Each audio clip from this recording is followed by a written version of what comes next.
So what we thought we would do today is to study something quite relevant to where we are, which is, we're calling it, we're here in the most bounded time, I suspect, for most of us we have ever lived through, the most being stuck time that we've ever had. So is Judaism going to give us any help with this? Or does Judaism just say, accept it, you're bound, you're not free, that'll do for now, enjoy your Seder, but that's the lot.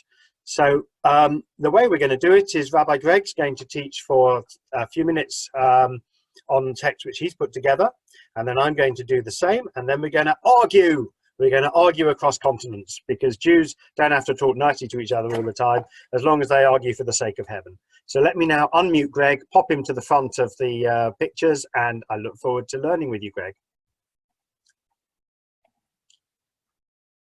So thank you so much, Mark, for the introduction, and welcome everybody. So good to see everybody. Let's maybe say the bracha together for study of Torah, if you haven't said it today already. So the usual beginning, and then la'asok b'divrei Torah. So Baruch atah Adonai Eloheinu melech haolam asher kiddushanu b'mitzvotav v'tzivanu la'asok b'divrei Torah. So in preparing for today, I tried to think about parallel situations in history or Jewish history that would give us tools to be able to deal with today. So the obvious ones from recent history would be the Diary of Anne Frank, or some of you might have studied with me the Eish Kodesh, the writings of the Piazetzner Rebbe, who was in the Warsaw Ghetto during the Nazi occupation. And then I thought, well, this is the teachings from there are very powerful, but in reality, I have a fridge full of food. There are no Nazis trying to bang down my door. The only enemy I'm in fear of is a microscopic virus that's trying to get through the door, and I'm not going to let that virus get through. So maybe there's a better parallel. And then I thought, you know what, if you actually go right back in history, Jewish history anyway, to the beginnings of us as a people, we find a very powerful parallel right at the start of our history as a people. And that goes back to the book of Exodus, in fact, to the moment of Exodus, because the night before we leave Egypt, at the end of the saga of the 10 plagues, we are told that the Israelites are instructed by God that you shall not leave your house until the morning. So the Israelites are actually in lockdown. They're in a quarantine situation before the Exodus takes place. So I thought, well, that's a great moment to tap into. Let's see what we can learn there.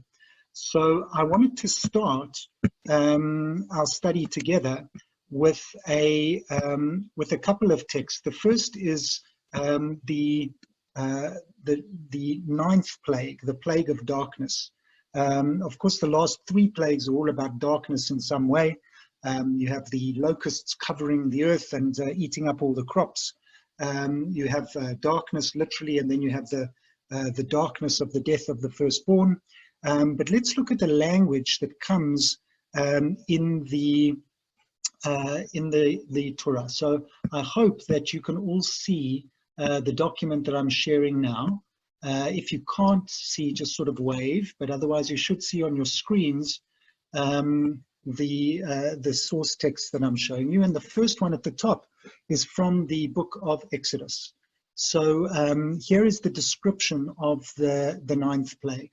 So Vayomer Adonai el Moshe, God speaks to Moses and says, hold out your arm towards the sky so that there will be darkness upon the land of Egypt, a darkness that can be touched. Vayamesh choshech. So it's a tangible darkness, not just darkness in an absence of light, but an actual thick darkness, as if not just the thickest of fogs, which is what Ibn Ezra uses the metaphor, but I always imagine it even thicker than that, something that was inhibiting movement, a darkness that could not be touched. Vayet Moshe, so Moshe holds out his arm towards the sky. The darkness descends upon the land of Egypt for 3 days. And during that time, I kept here the old patriarchal translation. No man could see his brother, as opposed to no person could see the other. No man could see his brother. And for 3 days, no one could get up from where they were, but all the Israelites enjoyed light in their dwellings. So the plague of darkness was so destructive, not just because they couldn't see each other, and they couldn't move. So Harold Kushner in the JPS commentary asks a question. He says, surely in all the other plagues, there was nothing the Egyptians could do. So they were, the plagues were descending upon them, and all they could do was suffer or respond.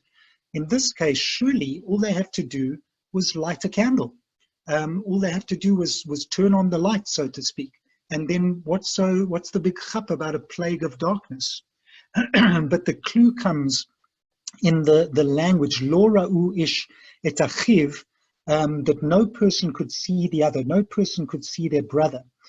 And that's where he, and he's basing himself on earlier rabbinic explanations, interpret the plague of darkness, that the Egyptians had become so hardened by these plagues that instead of creating a community of caring, instead of looking after fellow Egyptians and trying to support each other, they got to the point where they were so hardened by these plagues that they just refused to see each other. So the plague was not a divine intervention as much as it was a result of their hardening of their hearts, so to speak, to the point that they could not see each other, and they could not see the suffering of their fellow Egyptians, and certainly not the Israelites. So this gives us a clue as to why the darkness was such a debilitating darkness. It was a sign or a symbol of the hardened state of the Egyptian society that was no longer able to think with compassion about each other, and certainly not these foreign workers who had lived in their midst for 400 years.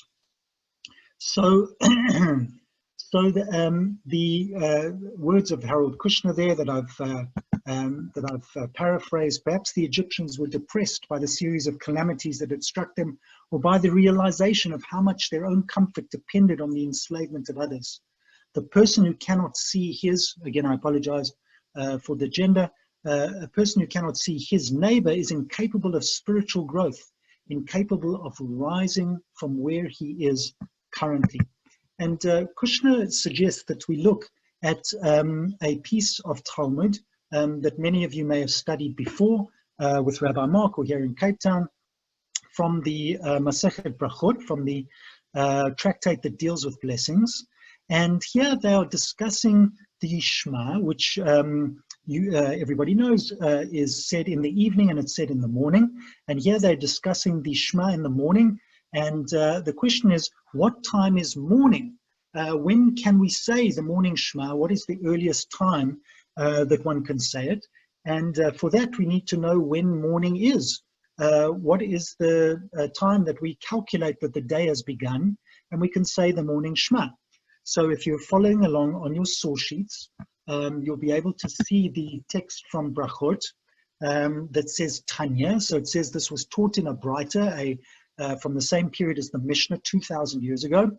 Rabbi Meir Omer, Rabbi Meir, the famous Rabbi Meir, who was accorded with the fame of his generation of being an unparalleled scholar, Omer, he says, he says, how will you know that it's morning? If you're able to distinguish between a wolf and a dog. In other words, two animals that are very similar, and it's gloomy out there, you can't see, is it a wolf, is it a dog, I don't know.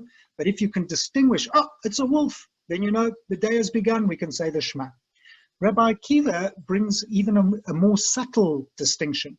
Rabbi Akiva takes things even stronger and says that you need to be able to distinguish between a donkey and a wild donkey. So this is a very subtle distinction that you would be able to make, and presumably there would need to be enough light for you to be able to see that before it qualifies as morning. Now the Acherim, the other rabbis, Omrim, they come in and they say, we don't hold by Rabbi Meir, we don't hold with Rabbi Akiva, we have a different way of distinguishing, and this is the bit that we want to focus on. What is their distinction? Mi sheyireh et chavero rachok arba amot. When a person can see another person from a distance of 4 cubits, and they can recognize them. So a cubit, an amma, is the distance from the tip of your longest finger to your elbow. And interestingly, if you add up 4 cubits, given our social distancing recommendations, I don't know if it's the same in Britain, but here they've told us that we should stand 2 meters apart. And that is more or less roughly, Rabbi Mark's nodding, 2 meters is more or less, yeah, daled amot. So when you can see another person from daled amot, and you can recognize them, oh, hi, it's Rabbi Mark, oh, hi, it's Stephen, oh, hi, it's Kito. When you can recognize someone, that is when you know that the day has begun, and you are ready to say the Shema. So in the drosha of Rabbi Kushner, and that's what I want to bring for us this evening, is that what is the counterpoint to darkness? The counterpoint to darkness is not turning on the light, it's not lighting a candle. The counterpoint to darkness is recognizing your fellow, is being able to see the people that are around you. And yet this is such a challenge because we're locked down in our pods, in our homes. We're being told not to see each other. How is this helpful for us? Well, again, looking at contemporary examples of people that have been in lockdown or isolation, I've brought 2 on our text sheet here. The first South African example, Nelson Mandela, who spent a huge chunk of his life in prison, some of it in solitary confinement. And this is from his famous autobiography, The Long Walk to Freedom, which you can see on your text sheet there. And he says, in those early years, isolation became a habit. We were routinely charged for the smallest infractions and sentenced to isolation. The authorities believed that isolation was the cure for our defiance and rebelliousness. I found solitary confinement the most forbidding aspect of prison life. There was no end and no beginning. There is only one's own mind which can begin to play tricks. One can only imagine what it would feel like to be imprisoned for 1 year, for 2 years, for 5 years. Here we are, we in South Africa have been in lockdown for less than a week. One can imagine, as Nelson Mandela describes, how your mind would begin to play tricks. How did he survive? And how did he not just survive, but how did he come out at the end of his imprisonment with the open-heartedness to be able to negotiate with the very enemies that had imprisoned him?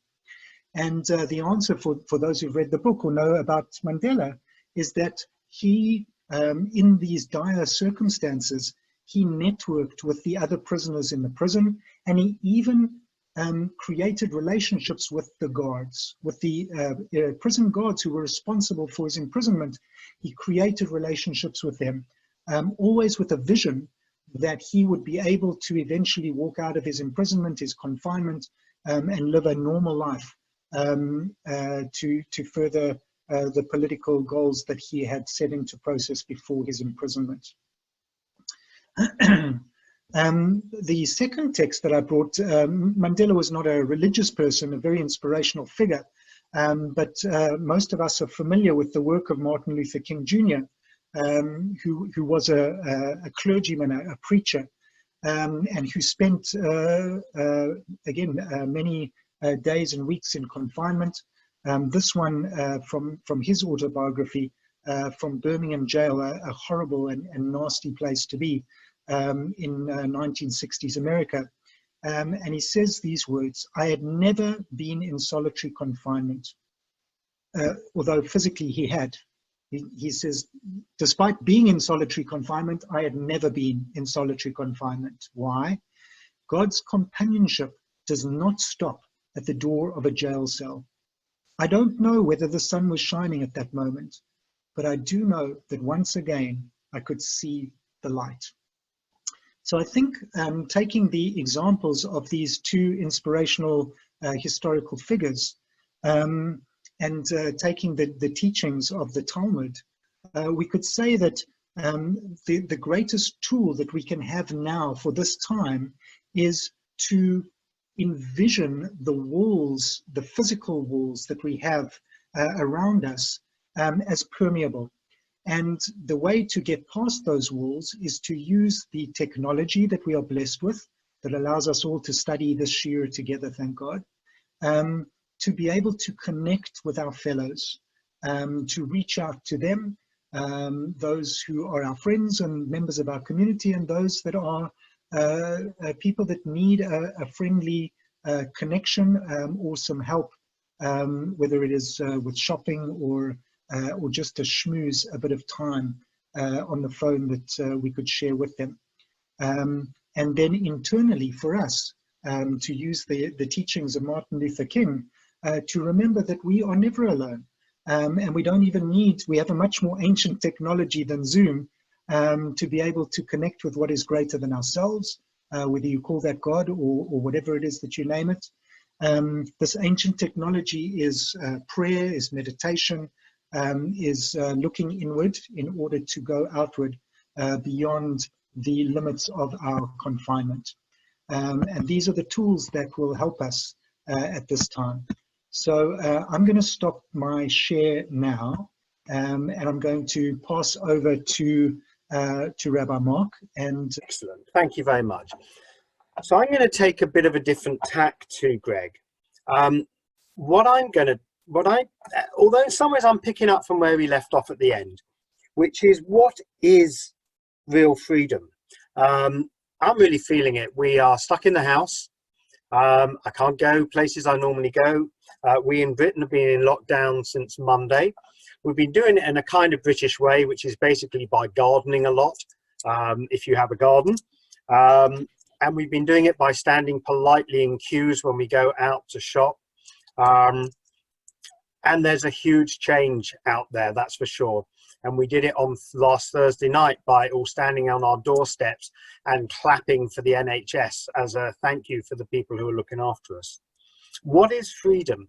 There's a piece in one of the Haggadot which I use, which I really love, which is, what was the main slavery for the Israelites in Egypt? It wasn't simply that they had to do what they were told, but they internalized the feelings of being a slave. And that, I think, is strongly there in Judaism. And it comes from the fact that at times Jewish communities have absolutely been in lockdown. They've been in lockdown in ghettos. They've been in lockdown, of course, dreadfully in concentration camps.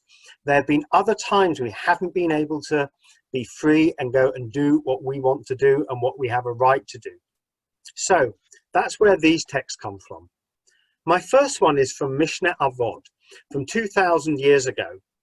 And this is a time when the Jewish people, everybody in Israel, was essentially under Roman domination. And the freedom they made was their freedom, what they did internally and what they did to create the Jewish literature that we still build and we still live with. This piece from Avot talks about the tablets of the Ten Commandments. The Haluchot Maaseh Elohim, these tablets were the work of God, it says in Exodus chapter 32. V'hamiktav, miktav Elohim hu, and everything that was written on them was the writing of God. Va'omer harut al haluchot, and all of it was graven on the tablets, harut. And then comes one of these altikras, which means, okay, it might say the word harut. Can you hear that ah sound? It might say the word graven, but really that harut really means cherut, freedom. All you got to do is just change the vowel underneath it and you get something different. Cherut means freedom, as in what's on those tablets, that's freedom.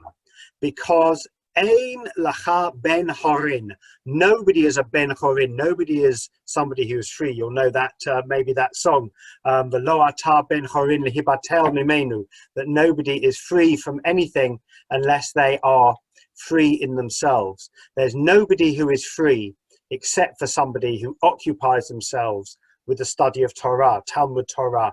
And that means improving yourself, building yourself, being yourself, doing what you can do, and being who you are. So that's the first idea, that real freedom is what we are inside. Then I found this piece in the Zohar, which I love because it takes us into Pesach, and what leaven has to do with freedom. What has leaven and leavened bread and bread rising got to do with freedom? What's dough rising got to do with it? How come our matzah is the bread of freedom? Well, there's an idea which develops more and more in Jewish feeling and is very, very strong in Chassidut, that leaven is just a symbol for that within ourselves that we really shouldn't be proud of. And when we talk about what we shouldn't be proud of, we're so often talking about this, the Yetzer Hara, the inclination to do bad things, the inclination to be greedy, the inclination to be overambitious, whatever it might be. All these things, of course, that we can't do right. It's influence until the whole body is permeated by it. And I can see we've now got that screen up there. That's brilliant. And effectively what this is telling us is that we can find ourselves in a very hardened state where we can't see the beauty around us, because all we can see is our ambitions and what we're trying to do for ourselves and what we're trying to do to become ourselves and to grow ourselves.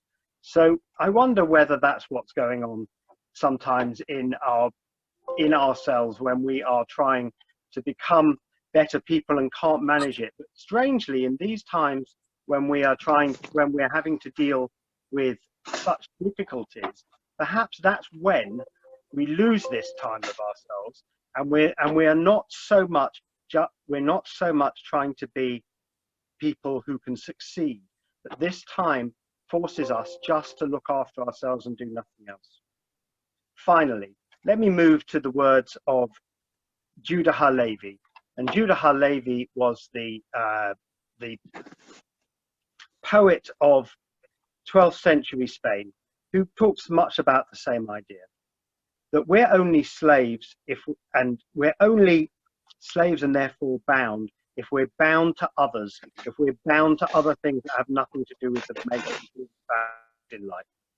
Slaves of the hour, he writes, servant of the eternal, he alone is free. Somebody who is serving great values, the people who are free. So when each person seeks his lot, his soul says, the eternal is my portion. What really matters are those eternal values. And just spending time, to be honest, with my wife and with my family in a way that I haven't done for a very, very long time, is actually those are the things that really matter. Those are the things that really make me a free person. It's absolutely horrible being so stuck as we are. But freedom is coming from the connections that we have, the value we have, and going back to the original text, from what Torah means to us and what it brings inside of us. That freedom is what's harut, is real freedom. It's not what's graven on us. It's not the badges that we wear, that we've had to wear all this time when we're outside, but now we're just ourselves. So let me leave it at that for now. This idea of maybe we're not as bounded as we think, as we're stuck in our homes. And Greg's, perhaps we're not quite in the darkness that we think we are.